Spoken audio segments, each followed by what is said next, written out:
Hello, ladies and gentlemen. Welcome to Triple N Media. I am NIK NIKAM, and this is Microsoft Flight Simulator 2020.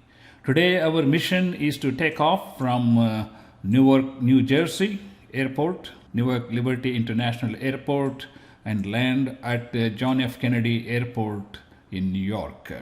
It is a 18 nautical mile trip. Of course, we are going to be using the IFR low altitude airways, and we are using ILS runway 13. 13 left was a better one. So, and we need to go to the template to find out runway. I pulled up 31 left, so we go to AirNav and go to airports, JFK, enter, and we need an ILS landing 13 left. All right, let's download this one. Let us download this so we can pull it up. So we need to bring this one up now.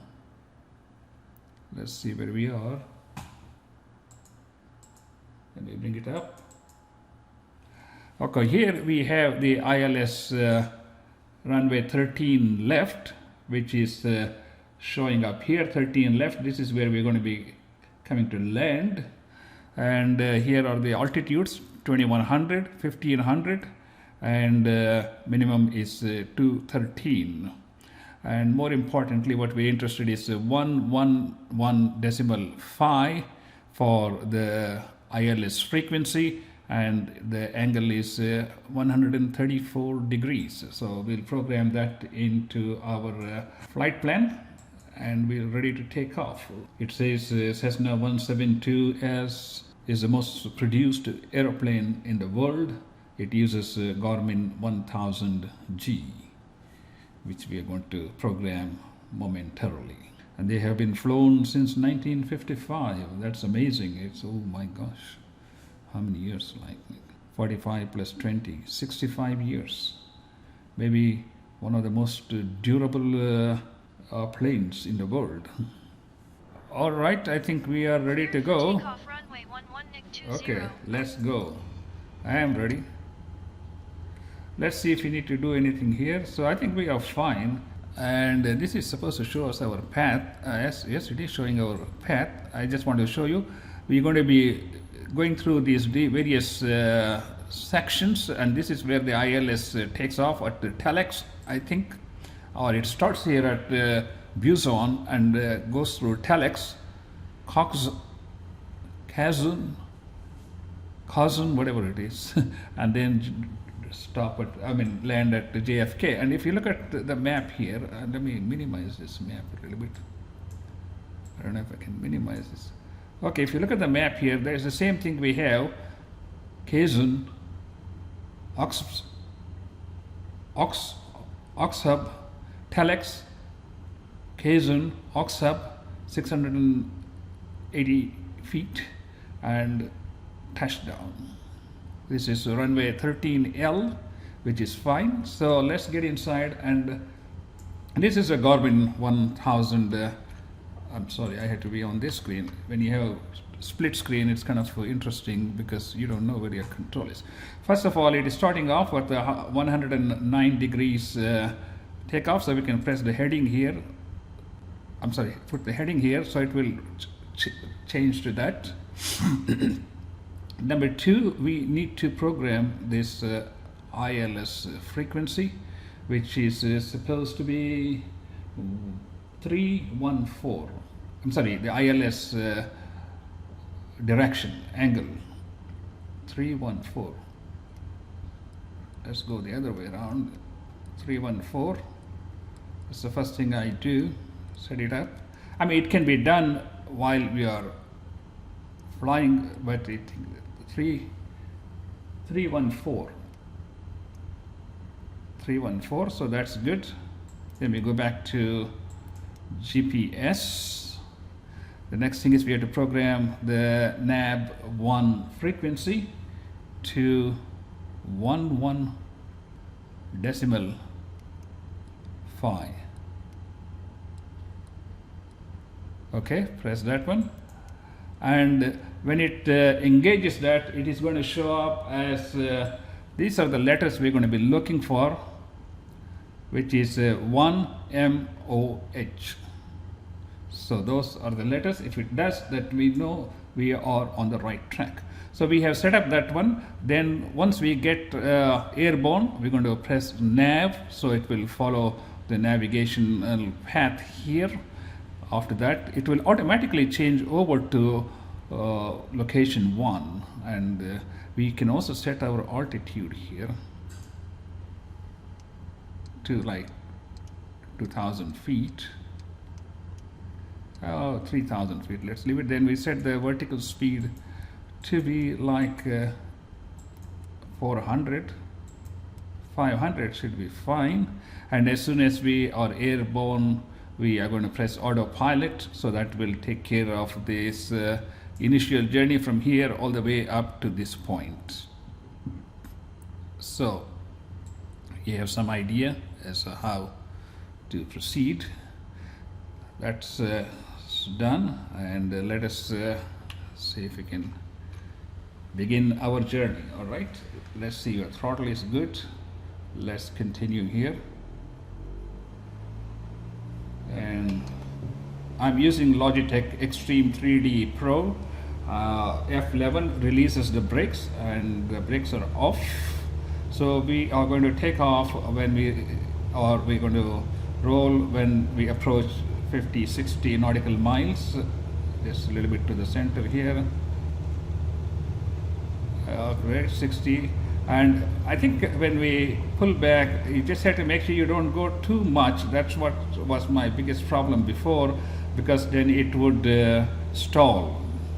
So just hold steady at like 7.5 degrees angle until we reach about 700-800 feet, and then we can press the autopilot at that time. It is rolling. It doesn't matter which direction it is going. Don't worry about that, because mainly I'm interested in getting this altitude stabilized so that we are not going to stall. I had a lot of problem with stalling previously, because if I pulled it beyond 10 degrees, it would stall. So 600, we are climbing slowly. That's pretty good. Thank you. Okay, we need to change it to 2000, but anyway, but now I'm going to press autopilot, which is going to take care of this one, and I can release my throttle and the joystick. Next, my approach would be to press navigation, so it will follow the navigational path and reduce my to 2000 feet as they requested. And here we are. So it's approximately 16 nautical miles, and it's still daylight. I mean, maybe I was set up for daylight, but we can change here if you like to like I don't know if I can change it here. Yes, I can change it to okay, 6 p.m. So there you go. That's beautiful. So we made it a night landing. So okay, let's recap what we did. So it's following the path here. Hopefully it will follow, because I never know when it's going to follow or not follow. The speed is okay, and it is following this degrees here. It's supposed to be 109, and this is going to follow this path, and so it's slowly coming back on track here.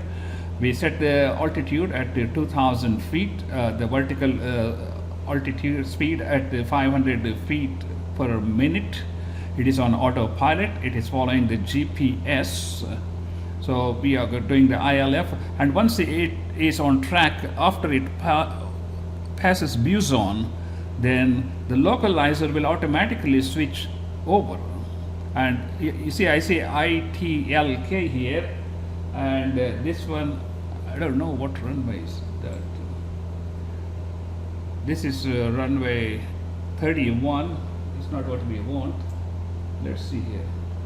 Okay, I don't want that one. I think, as you can see, it is ITLK for runway 13 left. That's what we programmed into 134 degrees. Let me see what we did for the ILS 1 here.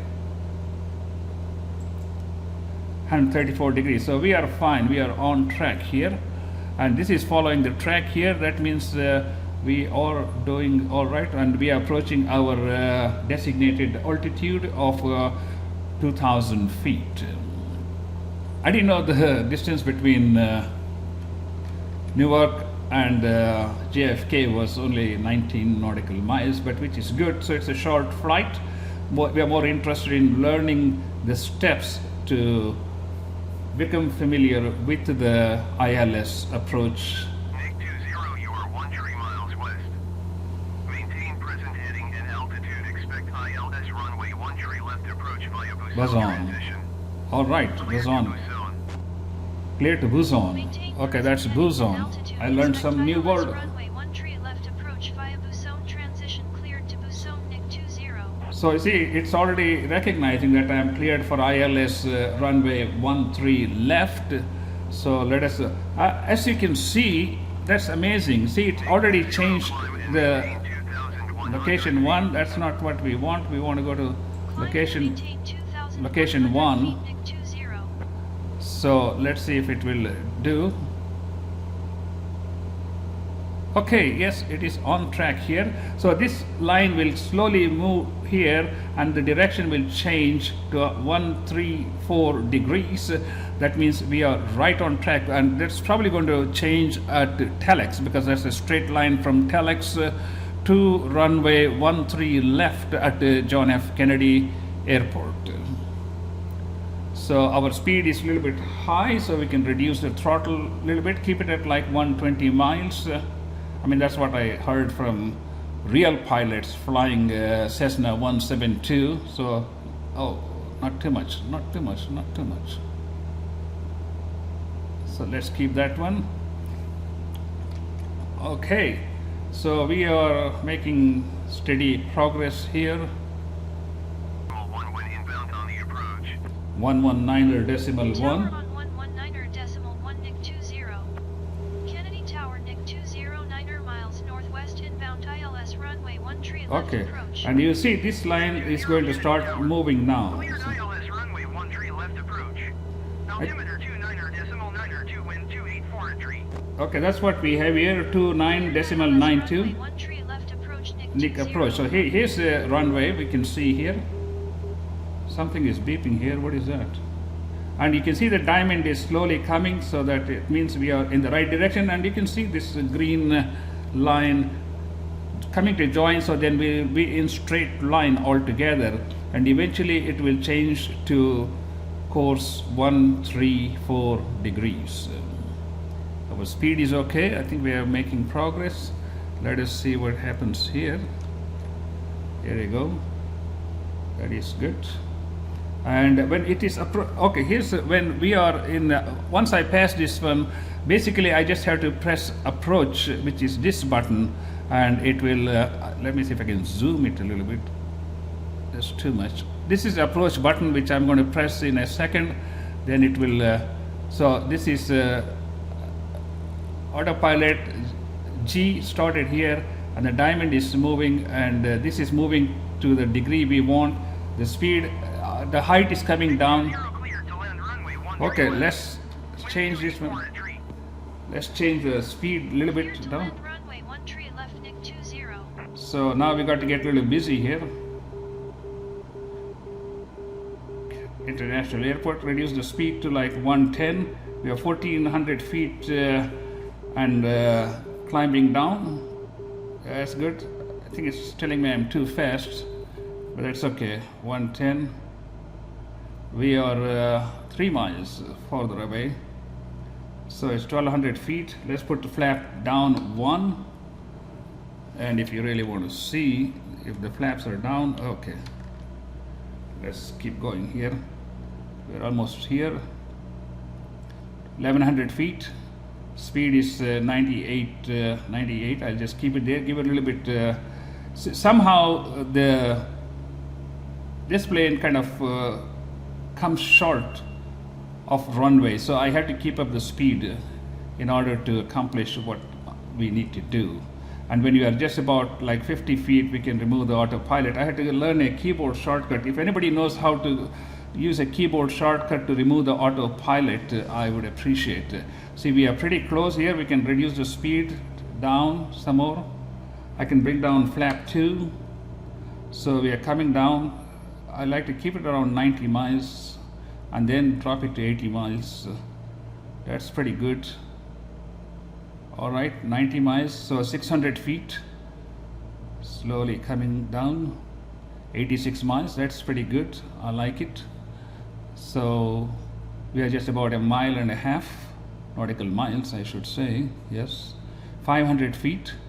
That is acceptable to me. I would rather keep speed 80 because I'm going to go to flap 3 now. Just a few seconds. Because sometimes it drops too quickly, and the altitude here is I don't have it here, I should have seen it. Altitude, okay, there you go. I am dropping to flap number 3, 700 feet. I like to keep the speed a little bit faster so I can drop it after I cross the beginning of the runway. So all I have to do is to drop the height, the throttle, and then get the autopilot off if I can. Okay, I'm going to reduce the speed and get the autopilot off. All right, so let us reduce the speed all the way. Flaps are all the way down, and just lift the nose up.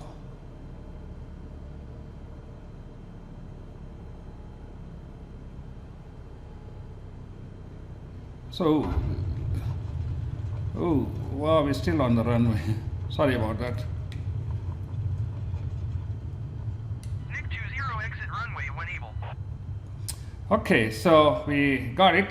In the last minute, I think I had to wait till the autopilot, to take the autopilot off just before it close to touchdown, like 50 feet. So that's one thing I need to improvise.